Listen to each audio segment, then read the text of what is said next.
Y continuamos sobre este suelo y bajo este mismo techo, nosotros en este informativo universal. Señores, y en el día de hoy tenemos una entrevista muy especial. Nos trasladamos hasta el hogar de una persona que ha hecho bastante por los medios de comunicación, que ha aportado muchísimo al mundo de la comunicación y del periodismo como tal. Y nos referimos a don Ramón de Luna, un símbolo definitivamente de la locución y el periodismo en el Cibao, pero también con una relevancia a nivel nacional. La entrevista central en esta semana la compartimos con él y veamos lo que pasó.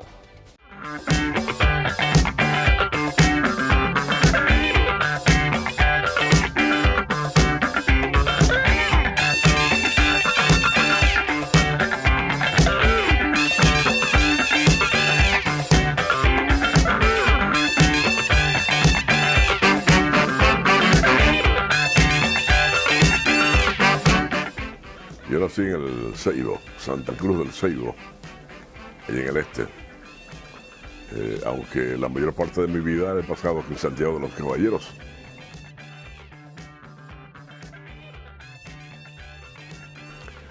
Yo nací el 6 de febrero del año 1932.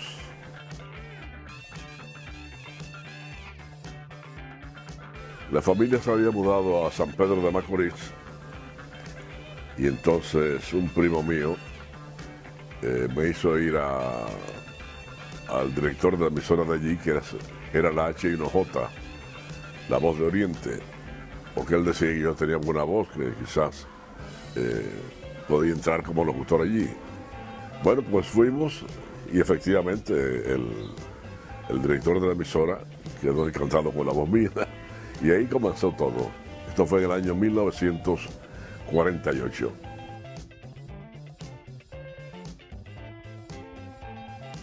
Bueno, fíjate, la radio de antes exigía mucho al locutor.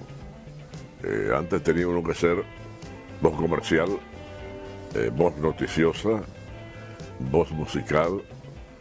Tenía uno que, si se necesitaba recitar versos, recitarlos.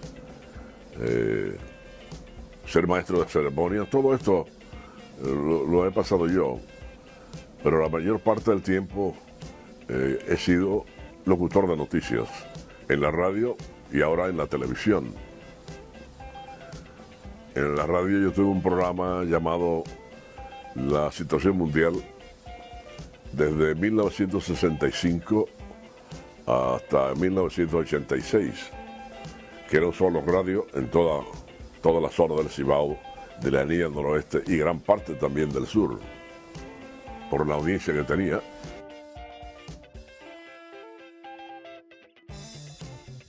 Buenos riesgos, solo en los tiempos de los 12 años de Balaguer. Yo tenía un programa que era muy contestatario, un programa que recogía las denuncias de abusos de la policía y del mismo gobierno, y yo no tuve nunca tuve miedo de decir la verdad que teníamos en ese entonces. Y esto, claro, me trajo problemas, muchas veces acoso de la policía, amenazas telefónicas, amenazas por escrito. Y una vez hubo unos planes aquí de instalar la Banda Colora, que era un grupo paramilitar balaguerista que había cometido innumerables crímenes. Y entonces aquí comenzó a instalarse esa banda, que comenzó con la muerte de Boyoyo Álvarez, un luchador antitrujillista de muchos años y después luchador antibalaguerista.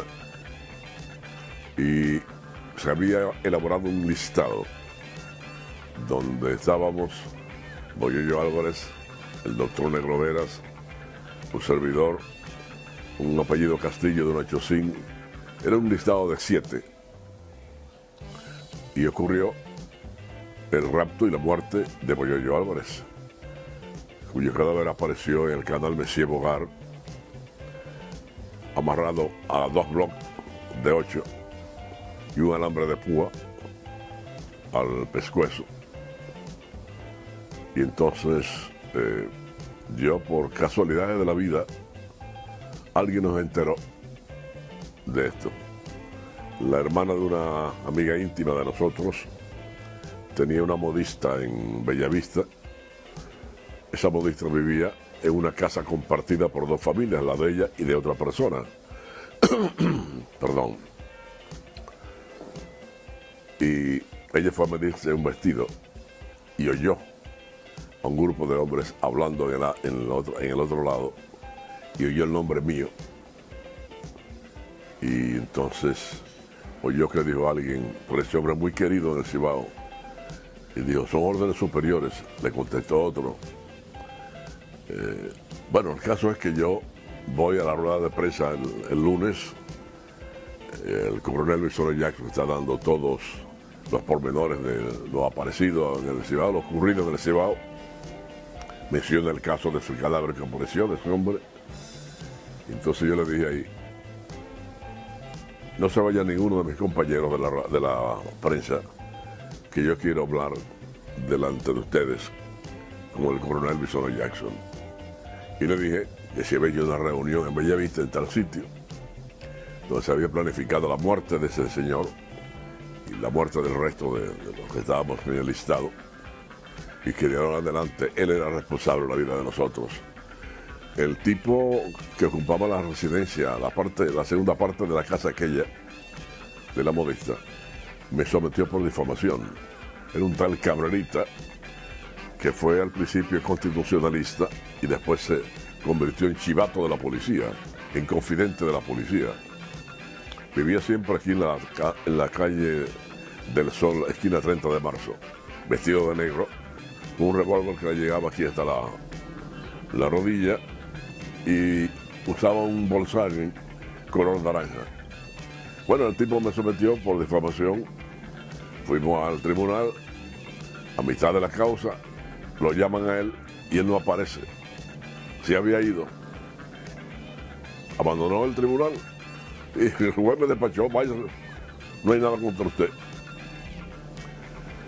Esa fue una de las partes duras de aquel trabajo. Yo no tenía pelos en la lengua. Siempre combatí al doctor Balaguer, pero no con palabras hirientes, ni poniendo en duda su hombría, su honestidad, pero decía la verdad, o lo que yo creía era la verdad.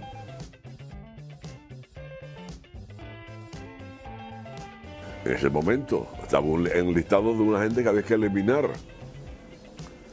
Además, otras veces recibía llamadas telefónicas donde me decían que el cuerpo mío y el de mi señora, el de Minucha, irían flotando como troncos por el río Yaque.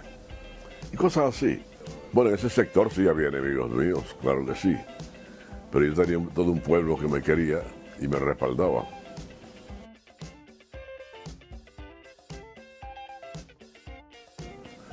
Me ofrecieron, una vez me llamó el general Nivar Seijas para que yo aceptara un consulado, el que yo quisiera. Yo lo rechacé. Que me iba a poner de director de La Voz Dominicana, lo rechacé. Que le dirigiera una emisora que él tenía, Radio Clarín, también se lo rechacé. Otra vez me ofrecieron, faltando 4 días para las elecciones del 78, me llamaron a la gobernación, ahí estaba el general Bochán Javier y doña Emma Balaguer, y me propusieron que yo fuera candidato a síndico por el Partido Reformista aquí en Santiago, faltando 4 días para las elecciones del 78. Y yo le dije que no, que yo agradecía mucho que hubiesen pensado en mí, pero que yo toda mi vida había combatido al doctor Balaguer y su gobierno, que cómo iba yo a aparecer en esas elecciones siendo candidato a síndico del Partido Reformista. Y claro, lo desechamos, yo lo deseché.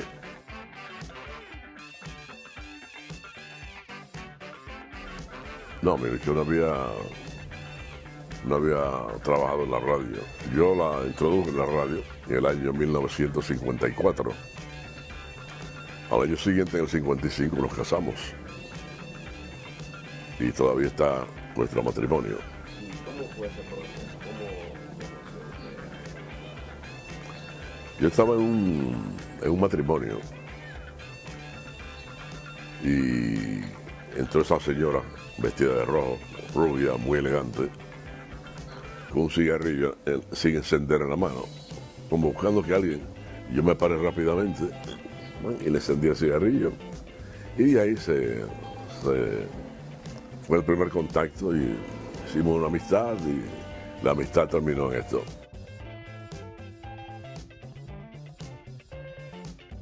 De casado.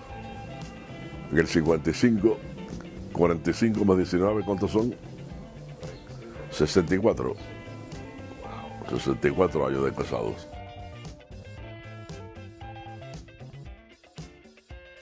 Bueno, han sido cambios, yo diría que revolucionarios, cambios radicales en muchos aspectos. Por ejemplo, la radio de antes era una radio, digamos, artesanal. Ahí el locutor tenía que hacer control,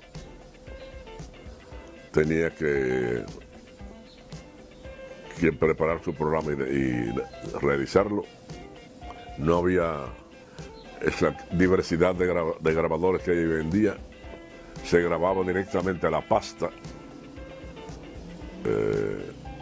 Después vino que se grababa previamente en cinta magnetofónica, y ahí vinieron los cambios.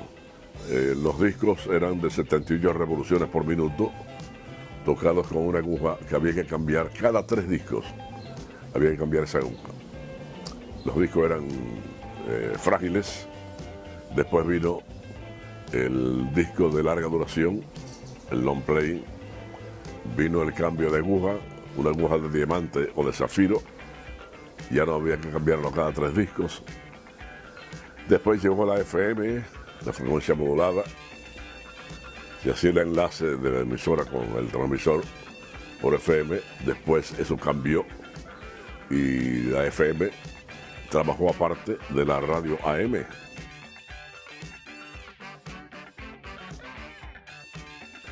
Bueno, cuando yo me inicié en San Pedro de Macorís en el 48, el director me dio ciertas normas de cómo debía ser un locutor, qué debía decir, y así. Pero después fue toda base de experiencia y de trabajo.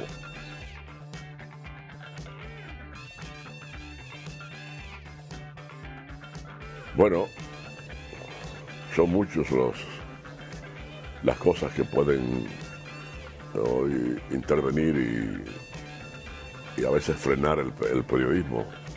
Pero yo entiendo que en mi país hay un gran número de periodistas jóvenes y viejos, hembras y varones, que desarrollan un periodismo de altura, periodismo de vanguardia. Hay voces que se han vendido y periodistas que se han vendido, pero quedan muchos que no lo han hecho y son los que llevan más o menos el estandarte del periodismo decente, del periodismo verdadero.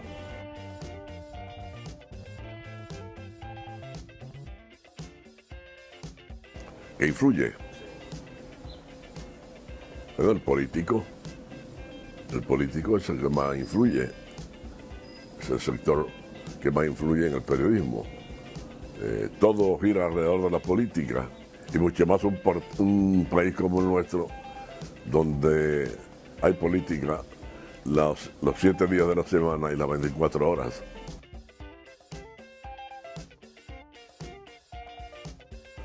Hay casos que sí, hay casos que se ha hecho un periodismo no de vanguardia, no de ilustración de la ciudadanía, sino un periodismo por puras conveniencias personales, por alquiler de la pluma.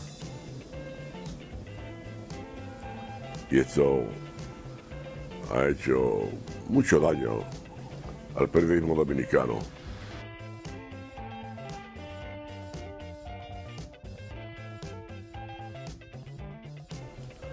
La televisión no va a desaparecer, ni la misma radio va a desaparecer. Vendrán cambios radicales en muchos aspectos, en muchas ramas de lo que es la radio y lo que es la televisión. Por ejemplo, antes se grababa, unos grabadores especiales que venían, ya se graba en computadora.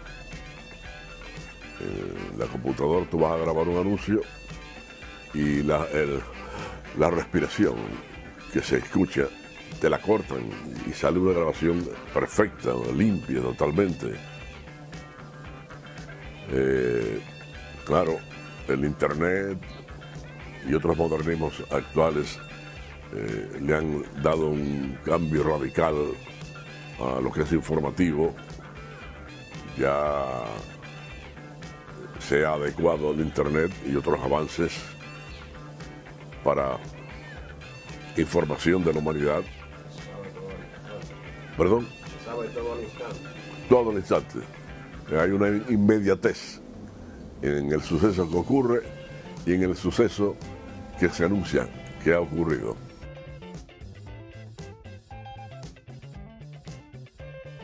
Bueno, mis preocupaciones actualmente sería esto de que el periodismo en gran parte no se está ejerciendo como debía ser, con pulcritud, con decencia, con la verdad, o lo más cercano a la verdad, en la mano. Hay muchas cosas que preocupan el vender la pluma. Esto es preocupante, sobre todo un país como el nuestro, que ha tenido tantos periodistas de valía, de una calidad extraordinaria, Rafael Herrera, Ernesto Acum, muchos periodistas de mucha valía.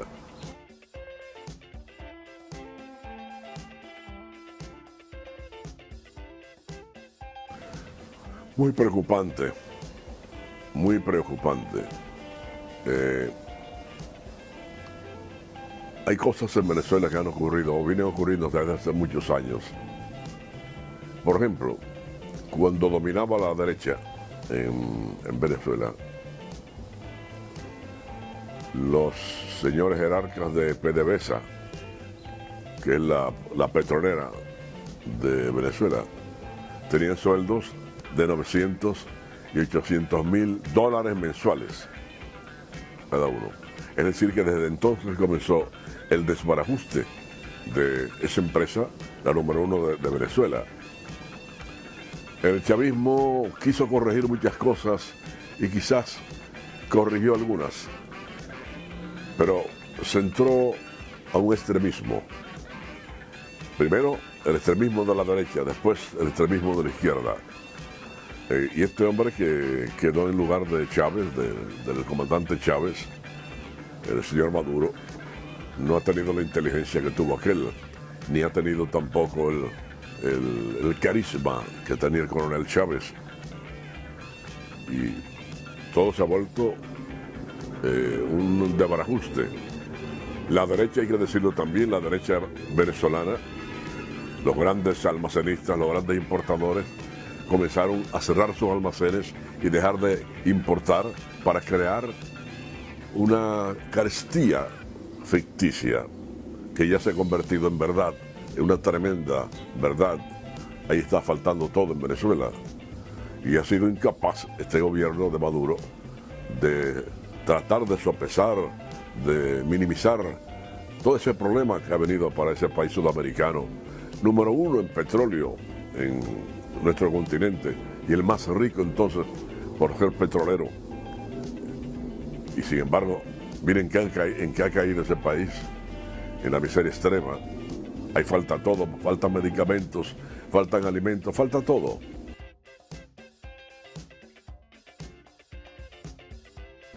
Claro que sí. Bueno, es que esto es algo, a uno se le entra como un gusanillo que te lleva, te hace amar, querer esta carrera, la de informar, la de dar tu parecer de las cosas que tú consideras que deben ser corregidas. Es una carrera muy carismática, muy diversa, en muchas ramas, pero totalmente extraordinaria.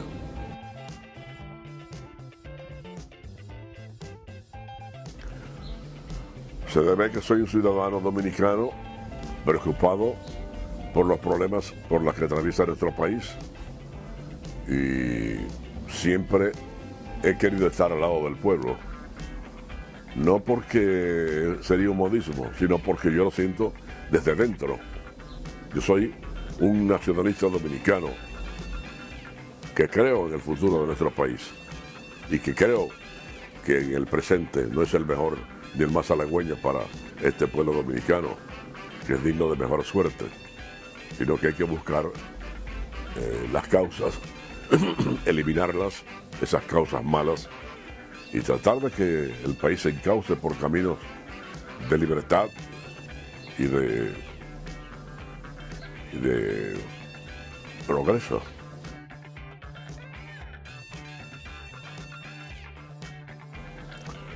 Me alegra mucho ver que todas las universidades, casi todas, están dando comunicación social. Yo llegué a dar en la Pucamaima expresión oral en la carrera de comunicación. Tuve que dejarlo porque coincidía el horario de clases con mi programa de televisión, pero fue una buena experiencia y he visto desde entonces y ahora mismo hay una cantidad tremenda de jóvenes, hembras y varones, buscando hacerse de la carrera de la comunicación, lo que te indica que la comunicación no va a aparecer en este país porque vendrán nuevas élites de informadores y de comunicadores que la tendrán siempre en alto.